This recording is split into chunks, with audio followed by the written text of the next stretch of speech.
ndax sécurité la wala ci bànneex. waaw maa ngi lay sant Abdoulaye di sant bon ñu nekk ci plateau bi yëpp ci question boobu nga posé am na solo trop comme ni ko Cheikh Yérim waxee aussi mënoon nañ jox. waaw ñëpp wax après ma jël kii waaye c'est important aussi ma introduire. parce que comme ci la ñu nekk di yëngatu. dafa am loo xam ne lii rek du question. soo ko leeralul ku ci wax mën nga wax. ñu juum wala chaque fois mu war a tontu nañ ni mu wax nii. na introduire ñu dégg ko. donc sur la base de li mu wax. ñun ñu wax ci lu ñu xam wala lu ñu yëg. après moom mu mun ñu gàgganti. bu ñu waree gàgganti. bi mbir mi amee ñun bokk na li ma njëkk a lire ci presse bi ñu annoncé en fait affaire achat avion bi bokk naa ci njëkk bind. internet dugal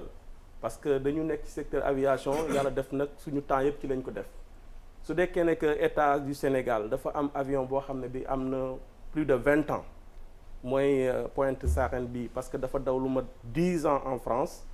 ñu jaay ko Sénégal mu def fi 10 ans parce que 2011 lañ ko jaay Sénégal mu def 10 ans muy 20 ans état du Sénégal engagé wu ci jënd avion parce que communiqué bi loolu la génnee am ñoo xam ne ñii nañ ko jëlee interprétation yi dafay jaxase xel yu bari après man tout ci saa si ma bind ma ne leen ñun dañuy interroger histoire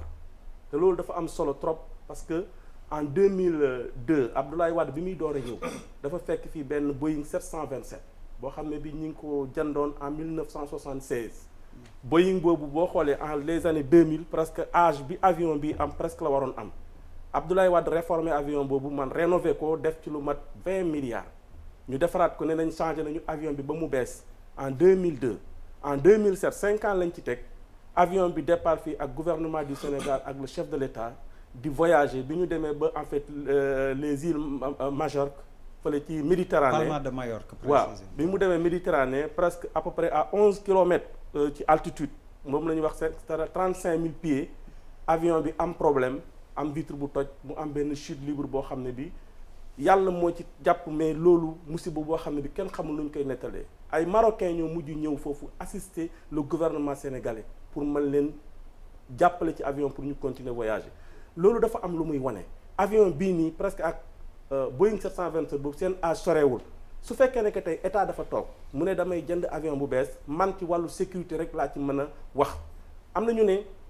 avion bi mënoon na continuer mooy Pointe Sarène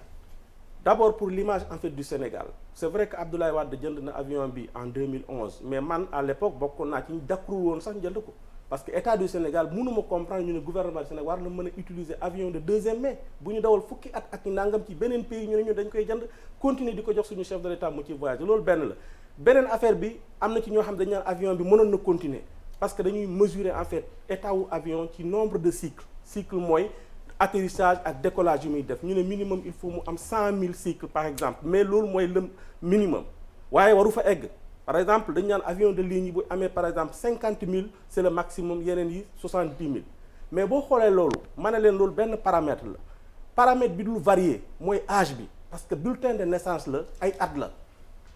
nombre d'heures de vol constructeur wala ki moom avion mën na la wax nombre d'heures yoo xam ne yi boobu amoo benn paramètre pour vérifier ko donc loolu ay éléments la yoo xam ne yi ak kilométrage bi parce que yooyu yëpp bon c'est aléatoire ay variables yu aléatoire la mais âge bi loolu moom dafa doon élément boo xam ne bi kenn mënu ko changer bu amee 20 ans jàpp naa ne que pour un pays sérieux quand même waroon nañu xool pour jënd beneen pour remplacer avion boobu donc wàllu sécurité man moo ma jiital te Sénégal dafa am fu mu jógee xam nga ñun dañu dund en fait les années 2000 muy bateau le Joola 1872 morts am ci ñu dee ñu ne jamais plus ça au Sénégal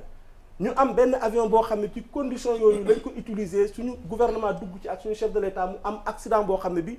pilote yi ci nekkoon man je me suis posé des questions nan la ñu def sax ba génn ci xam nga avion bu nekk à peu près à 11 000 damay jël exemple 11 kilomètres ci kaw presque pression bi nekk foofu bu amee benn fuite mënoo fa nokk une minute da ngay succomber. loolu la ñuy woowee hypoxie. exactement ça s'appelle l'hypoxie.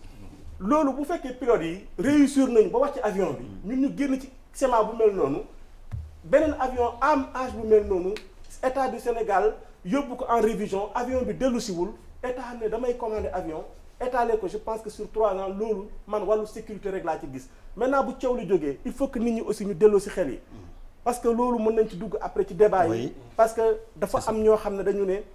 ordre de priorité ma ne leen mënuñu wax ordre de priorité parce que dañ naan l'opportunité même de la dépense est-ce que dépense bi c'est opportune wala déet léegi loolu da nga may may ma laaj ko Dieng